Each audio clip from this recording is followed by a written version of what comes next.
నమస్తే, నా పేరు ప్రశాంతి. వై న్యూస్ కు స్వాగతం. అనకాపల్లి జిల్లా నర్సీపట్నంలో ఆయుష్మాన్ ఆరోగ్య మందిర్ ను స్పీకర్ చింతకాయల అయ్యన్న పాత్రుడు జిల్లా కలెక్టర్ విజయ కృష్ణన్ ప్రారంభించారు. అనంతరం యోగ విద్యార్థులు యోగాసనాలు వేశారు. హాస్పిటల్ నిర్మాణంలో సహకరించినందుకు జిల్లా కలెక్టర్ విజయ కృష్ణన్ ను స్పీకర్ అయ్యన్న పాత్రుడు దంపతులతో కలిసి సత్కరించారు. ఈ సందర్భంగా స్పీకర్ చింతకాయల అయ్యన్న పాత్రుడు మాట్లాడుతూ 7 సంవత్సరాల క్రితం ప్రారంభించిన ఈ హాస్పిటల్ ఈ రోజు పూర్తయి ప్రజల సేవకు సిద్ధమవడం సంతోషకరమైన విషయం. ఈ హాస్పిటల్లో దీర్ఘకాలిక వ్యాధులకు ఆయుర్వేద వైద్య విధానంలో మందులు అందించనున్నట్లు తెలిపారు. ముఖ్యంగా చర్మ వ్యాధులు, ఇతర అన్ని రకాల వ్యాధులకు ఆయుర్వేద చికిత్స అందుబాటులో ఉంటుందన్నారు. త్వరలోనే ఈ ఆయుష్మాన్ ఆరోగ్య మందిర్లో పంచకర్మ సేవలు కూడా ప్రారంభిస్తామని చెప్పారు. ఈ కార్యక్రమంలో Chintakayala Padmavati, ZPTC Ramanamma, DCHO doctor Srinivasarao, DMHO doctor Jyothi, AYUSH regional deputy director doctor Jhansilakshmi, doctor Sudha Sharada, doctor BS Yashodadevi, doctor P Dastagiri తదితరులు పాల్గొన్నారు. నర్సీపట్నం హాస్పిటల్ గురించి నేను ప్రత్యేకంగా మీకు చెప్పనవసరం లేదు, మీ అందరూ తెలిసిందే. నేను ఎమ్మెల్యే అవ్వకముందు ఫస్ట్ టైం 83 ముందు మేడం ఇక్కడ చిన్న పెంకుటిల్లు అంటారు కదా, దాని టైల్ హౌస్ ఉండేది ఇక్కడ. దాంట్లో 8 బెడ్ 9 బెడ్ హాస్పిటల్ అప్పుడు నేను ఫస్ట్ టైం ఎమ్మెల్యే అయ్యేటోటికి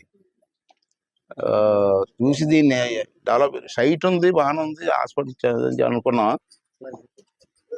మరి ఎన్టీ రామారావు గారు ముఖ్యమంత్రి అయ్యారు ఫస్ట్ 83లో, అందరికి తెలిసిన విషయమే.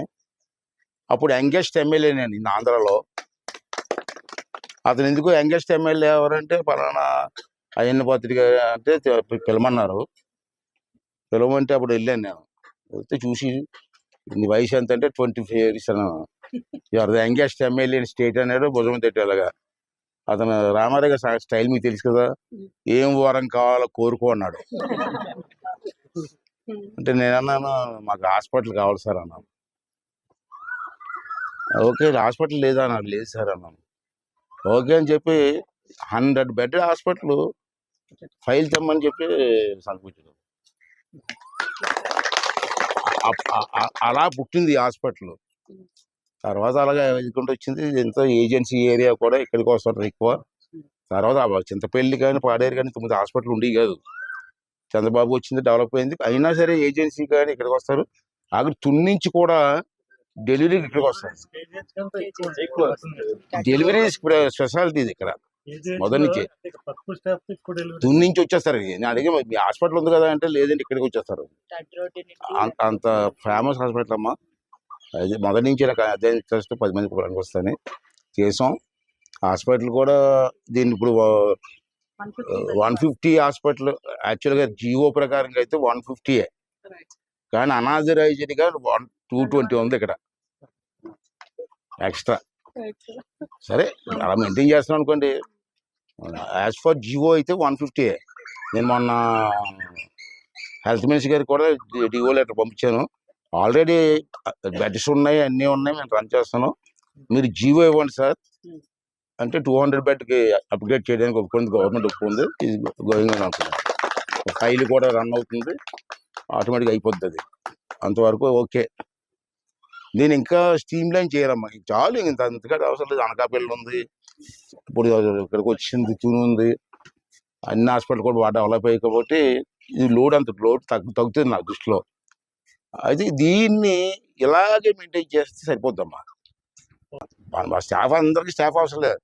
ఈ 10 members కానీ కరెక్ట్గా ఫీజు ఇవ్వగలిగితే ఈ 10 members హై స్కూల్ మిగతా పిల్లలకి ఇస్తారు. నాకు ఉద్దేశం ఏంటంటే ఒక 6 నెలలు మీకు టైం అమ్మా. 6 months టార్గెట్. ఈ 6 months టార్గెట్లో మినిమం 200-300 మంది పిల్లలకి ఈ ఆసనాలు నేర్పి నర్సీపట్నం ఎన్టీ రామారావు స్టేడియంలో ఒక బిగ్ షో ఏర్పాటు చేయాలి పిల్లల చేత. ఆ పిల్లల షోకి అన్ని హై స్కూల్ నుంచి పిల్లలు వచ్చి చూడాలి. అది నా ఉద్దేశం. మంచిగా 6 monthsలో మనం ట్రైనర్ ఎవరు ఉన్నారు చూశాను,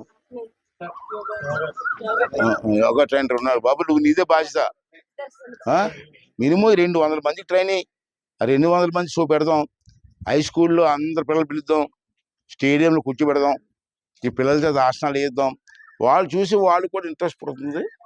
అప్పుడు ఆటోమేటిక్ ఇది హెల్త్ ప్రాబ్లమ్స్ కానీ చెక్ చేసుకోవడం అవుతుంది కాబట్టి అది నా ముఖ్య ఉద్దేశం అదమ్మా నా ముఖ్య ఉద్దేశం